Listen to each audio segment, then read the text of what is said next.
Assalamualaikum warahmatullahi wabarakatuh. Alhamdulillah kita bertemu kembali dalam pembelajaran administrasi transaksi. Pada kesempatan ini kita akan membahas mengenai pencatatan bukti transaksi, sehingga setelah mengikuti pembelajaran ini diharapkan kalian dapat menerapkan pencatatan bukti transaksi. Simak terus ya videonya. Dalam suatu perusahaan, bukti transaksi merupakan kejadian awal dalam siklus akuntansi. Untuk itu, perlu adanya bukti kuat yang di dalamnya terdapat pengakuan dari pihak luar atau eksternal yang berwenang berupa tanda tangan yang bersangkutan. Bukti transaksi dapat dibedakan menjadi dua, yaitu bukti transaksi internal dan bukti transaksi eksternal.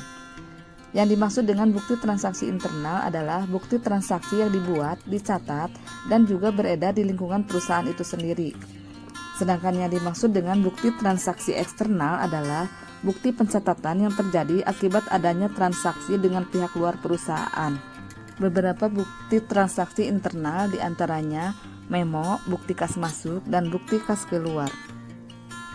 Memo adalah bukti transaksi intern berupa catatan dari pimpinan perusahaan kepada bagian akuntansi atau antar bagian atau manajer dengan bagian-bagian yang ada di lingkungan perusahaan untuk melakukan pencatatan suatu kejadian. Berikut ini contoh dari memo.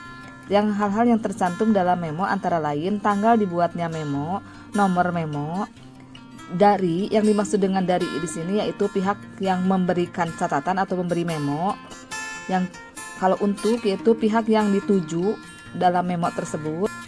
Bukti kas masuk adalah tanda bukti bahwa perusahaan telah menerima uang secara tunai dan digunakan untuk mencatat transaksi penerimaan uang tunai.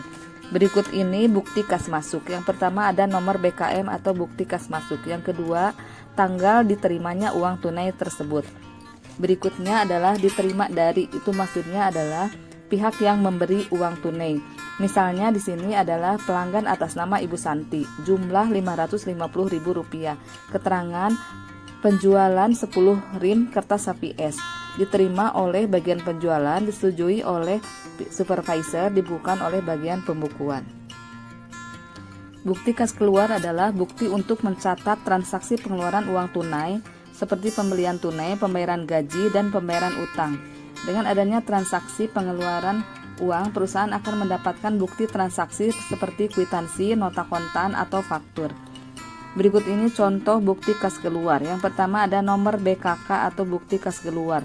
Ada tanggal dikeluarkannya uang kas tersebut.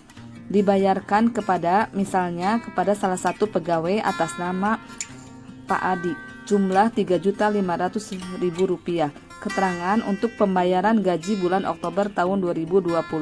Dibayarkan oleh bendahara, disetujui oleh pimpinan, dibukukan oleh bagian pembukuan. Demikianlah pembahasan kali ini tentang bukti transaksi internal. Untuk bukti transaksi eksternal akan kita bahas di pertemuan yang akan datang. Berikut tugas yang harus kalian kerjakan, yaitu carilah contoh memo, bukti kas masuk, dan bukti kas keluar lengkap dengan isinya. Terima kasih. Wassalamualaikum warahmatullahi wabarakatuh.